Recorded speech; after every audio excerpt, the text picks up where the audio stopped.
Bonjour à tous ou bonsoir à tous et bienvenue dans l'émission L'artiste de la semaine. Cette semaine encore sur Canal Austral où on a le plaisir de recevoir des artistes qui nous font le plaisir de partager ce moment-là avec nous. Et aujourd'hui, on a une artiste qui nous vient vraiment de loin, de très loin, d'Afrique, hein, mais elle va nous dire pourquoi elle est à la radio. Elle s'appelle Déborah et elle est avec nous. Comment ça va, Déborah? Très très bien, merci. Merci pour l'invitation. Je suis très content d'être avec toi ici. On est très content aussi que tu es là, puisque aujourd'hui, on va parler de musique, mais pas de n'importe quelle musique, de la musique religieuse. C'est ça? Effectivement, oui, parce que je chante du gospel en français ou dans différentes langues d'ailleurs. Et donc, oui. Alors, Déborah, tu nous viens d'Afrique, hein? Je suis originaire du Congo, Brazzaville. Oui. Je suis née là-bas, mais j'ai vécu toute ma vie en France, en métropole en fait. Ouais, voilà. Et pourquoi avoir choisi de chanter du gospel ou des chants religieux?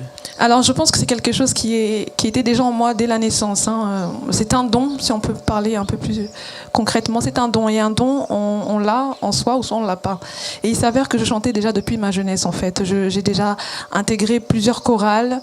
Mais c'est vrai qu'à un moment donné dans mon parcours, dans ma vie, l'appel de Dieu s'est fait sentir. Et j'ai ressenti le besoin de pouvoir chanter pour Dieu et non plus pour la musique mondaine, on va dire. Voilà. Mais l'appel de Dieu se fait ressentir comment? Il y a une présence, il y a un son, une voix, quelque chose que l'on trouve. Comment ça se fait? Alors, la Bible dit que c'est vrai que Dieu parle tantôt d'une manière, tantôt d'une autre. Et pour moi, ça s'est passé comment? En fait, c'était une nuit, je devais avoir peut-être 16 ans. Je me suis réveillée après avoir fait un rêve. Et dans ce rêve, j'ai vu une colombe qui volait devant la fenêtre de ma chambre d'adolescente. Une colombe très, très blanche qui contrastait avec un bleu dans le ciel, mais vraiment, c'était une lumière incroyable. Et quand je me suis réveillée après avoir vu ça, je ressentais au-dedans de moi que quelque chose allait changer. Ma vie allait changer, en fait. Que tout ce que je faisais auparavant allait s'arrêter et que j'allais prendre une nouvelle direction. Voilà comment Dieu s'est présenté à moi. D'accord. J'étais seule dans ma chambre. Voilà. Et ensuite, tu as commencé à consacrer ta vie au Seigneur et dans une religion qui est... comment on peut dire ça, l'église évangéliste, hein? Alors, selon les hommes, il y a des noms, effectivement, mais moi, je parle plutôt de foi. La foi, j'ai eu la foi. Après, peu importe les dénominations, je pense que le plus important, c'est de croire en Dieu, croire qu'il y a quelqu'un, un être supérieur à nous tous qui a créé l'univers et tout ce qu'il contient. Et donc, j'appelle ça la foi. J'ai eu la foi, tout simplement. Alors, croire, c'est bien, mais comment faire pour nourrir cette foi-là? Alors, comment faire? Alors, il faut d'abord prier. Et souvent, on croit qu'on n'a pas la capacité de prier, mais il faut savoir que prier, c'est juste parler avec Dieu. Dans ta chambre, sans une méthode particulière, tu t'assois et tu fermes les yeux et tu parles à ton Dieu, tout simplement. Mais quand on parle à ce Dieu, à ton Dieu, qu'est-ce qu'on lui dit? Mais que tu l'aimes, que tu lui confies ta vie et que du coup, maintenant, après avoir eu foi, tu consacres ta vie à lui, en fait. Beaucoup de gens tu abandonnes prient, certaines choses pour te consacrer et prier. Juste entre nous, beaucoup de gens prient pour demander quelque chose. Toi, c'est pas le cas. Tu pries pour dire à Dieu que tu l'aimes. Exactement. Et c'est là où je parle vraiment de la foi. Alors, bien sûr, on peut venir à Dieu parce qu'on a un besoin. C'est normal. Mais à un moment donné, dans cette vie de foi, il faut apprendre tout simplement à être reconnaissant déjà pour ce que tu es, pour ce que tu as. Et je crois que c'est dans cette attitude-là que Dieu déverse encore. D'accord. On m'a dit une fois que chanter, c'est prier 2 fois. Donc, tu pries beaucoup plus que nous, alors puisque tu es chanteuse, c'est ça? Peut-être. Mais je pense que chacun de nous... Quand on parle de chanter dans le cadre vraiment de la foi, il ne s'agit même plus de la belle voix. C'est le cœur qui chante, c'est le cœur qui adore Dieu, c'est le cœur qui loue Dieu. Alors, je ne le fais pas parce que j'ai une belle voix, parce qu'il m'a donné ce don, mais parce que j'ai foi simplement en lui. Alors oui, matin, midi, soir, je chante. La voix est plus physique alors que la croyance est plus dans l'au-delà de quelque chose qu'on n'arrive pas à palper comme ça. Et on peut même chanter si on ne sait pas chanter. Avec Dieu, oui. Avec Dieu, oui. Tout Parce est possible. Exactement. Pourquoi? Parce que la Bible dit que Dieu regarde au cœur et non pas à l'apparence. Donc je pense que chanter, louer, adorer Dieu, ça se passe d'abord dans le cœur. Et après, bien sûr, si tu as ce don-là, il y a la voix qui se fait entendre. D'accord. Et toi, tu es parti un petit peu plus loin dans cette démarche-là, c'est-à-dire que tu as commencé à prier un petit peu pour toi en disant à Dieu que tu l'aimes et tu as commencé à dire à tout le monde que tu aimes Dieu par tes chansons. Effectivement, oui. Et pourtant, je suis de nature... j'étais de nature très introvertie. Alors, je prenais une feuille, un stylo, j'écrivais les prières que je n'arrivais pas à dire avec mes mots, je les couchais sur le papier. Et j'ai commencé à composer comme ça, toute seule. Et ensuite, plus j'avançais, je marchais avec cette foi-là, j'ai compris que beaucoup de gens à l'extérieur auraient besoin aussi d'entendre ce que je chante.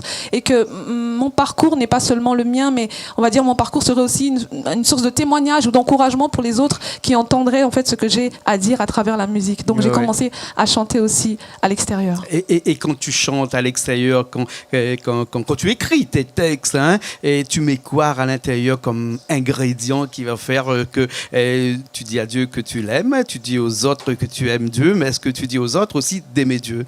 Effectivement, oui, c'est le message que je porte. À travers le fait de communiquer, de parler de ma foi, j'encourage les gens à se tourner vers Dieu. Pourquoi? Parce que en regardant mon propre témoignage, j'aurais pu être autre chose que ce que je suis, mais je pense réellement que la foi m'a sauvée. Et la foi en Dieu a donné une autre direction à ma vie et j'aimerais encourager les autres aussi, vous encourager, vous qui nous regardez, à pouvoir à un moment donné vous arrêter un peu et puis faire le constat. Il y a telle chose qui ne va pas dans vos vies, il y a telle chose qui ne va pas. Vous avez demandé de l'aide à gauche, à droite, vous avez demandé de l'aide au médecin pour une quelconque maladie et rien ne se passe. Eh bien, moi, je vous demande et je vous propose de faire cet essai-là, de lever les yeux vers le ciel et de dire, s'il y a un Dieu qui existe, alors parle-moi, révèle-toi à moi. Et c'est ce que j'ai fait et j'aimerais vous encourager à le faire parce que la solution ne vient pas des hommes, mais la solution vient du Créateur. Ce qu'on va faire, c'est qu'on va passer du concret. Voilà. Hein. Très bien. On va chanter. Hein. On va chanter. Hein. Tu vas chanter. Tu vas chanter avec une première interprétation d'une chanson espagnole, c'est ça? Exactement, une chanson espagnole que j'ai découvert lorsqu'on était dans un voyage missionnaire au Brésil il y a quelques mois en arrière. Un chant que j'ai traduit ensuite en français pour comprendre et avec ma fille, nous l'avons traduit aussi en portugais pour que les Brésiliens puissent le comprendre. Un chant qui me touche beaucoup. D'accord. Alors, il y a Richard qui est à la régie de l'autre côté. Il y a François qui est derrière les caméras. Et Richard va venir un petit instant avec nous. François va aller à la régie. Bref, une chaise musicale pour faire de la musique ici même à Bassin-Labou avec une chanson qui s'intitule comment? Elle s'intitule Enchi minha vida. Ça veut dire remplis ma vie. Remplis ma vie. Hein, on y va tout de suite alors? On y va. Allez, c'est parti, on revient dans un petit instant.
l'Esprit remplit nos vies.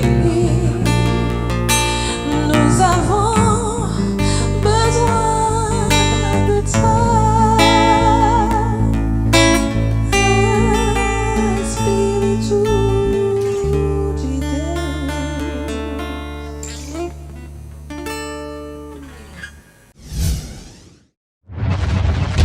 Eh bien, nous revoilà ici même, Bassin-Labou, après cette chanson.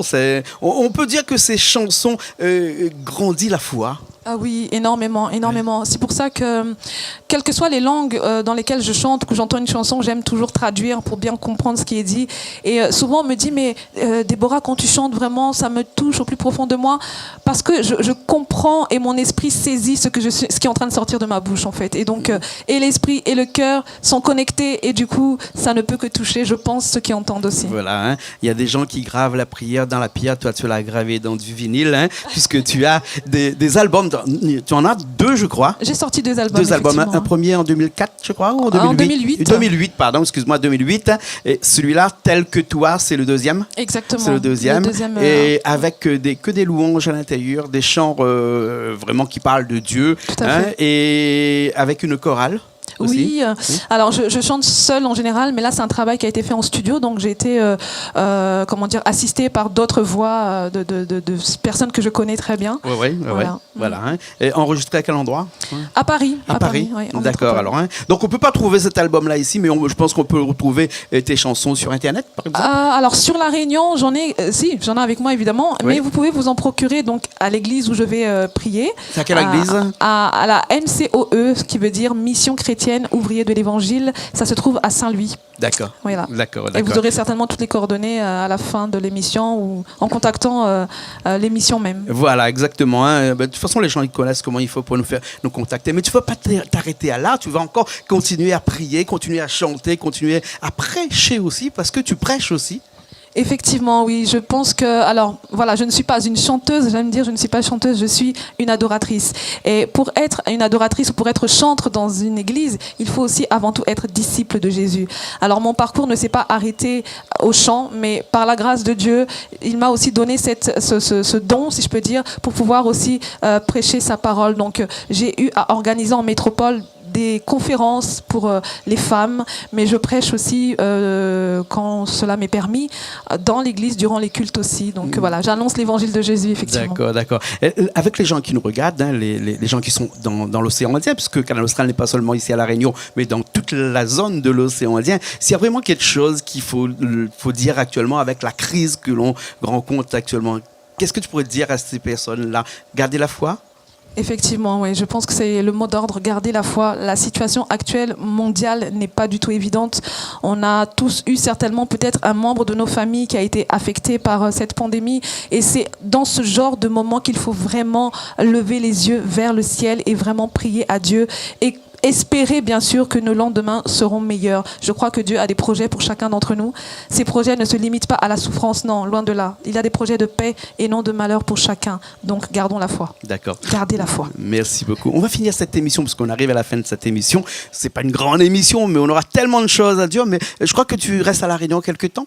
Hein, tu vas rester quand même un bout de temps. Oui, effectivement, oui. Nous sommes sur La Réunion avec mon mari, toute la famille en fait, dans un cadre missionnaire par rapport à l'église, donc la MCOE. Oui. Et nous sommes là pour un moment indéfini. Qui sait, peut-être que nous allons rester ici. D'accord, Dieu seul le sait. Dieu seul le sait. En tout cas, merci beaucoup. Ça nous a fait plaisir de t'avoir ici avec nous dans l'émission L'artiste de la semaine, puisque tu es artiste. Et on va finir avec une chanson, une dernière chanson qui s'intitule comment? Elle s'intitule Adonai, une composition qui m'est personnelle, qui figure dans mon premier album aussi. Ouais. Alors, explique-moi, pour les gens qui sont ici à La Réunion et qui ne connaissent pas Adonai, c'est quoi?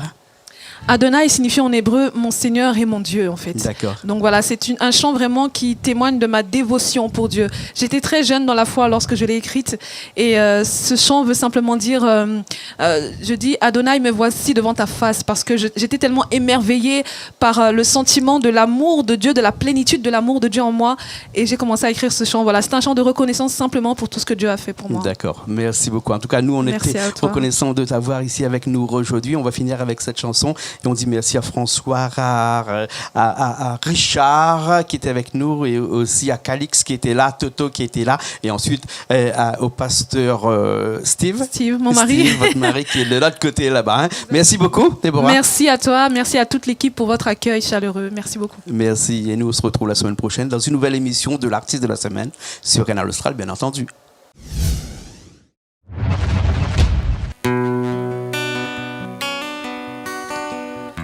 Alléluia. Adonai, nous voulons t'adorer. Nous voulons t'adorer parce que la nature même reconnaît que tu es Dieu. Et en ce jour, moi aussi, je veux reconnaître ta majesté. Moi aussi, je veux t'adorer, Seigneur. Reçois la reconnaissance de nos cœurs, Seigneur. Toi qui as créé toutes choses, toi qui as créé la terre et tout ce qu'elle contient. Sois loué.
Sur ton trône, environné de gloire, environné de gloire, Adonai, tu règnes, tu es assis, assis sur ton trône, tu es assis,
assis, assis sur ton trône. Tu es assis, assis sur ton trône, environné de gloire, environné de gloire. Adonai, tu règnes. Tu es assis, assis sur ton trône. Tu es assis sur ton trône, environné de gloire, environné de gloire. Adonai, tu règnes. Tu es assis.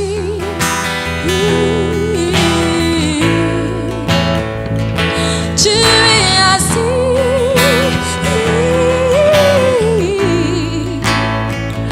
environné de gloire, environné de gloire. Adonai, tu règnes.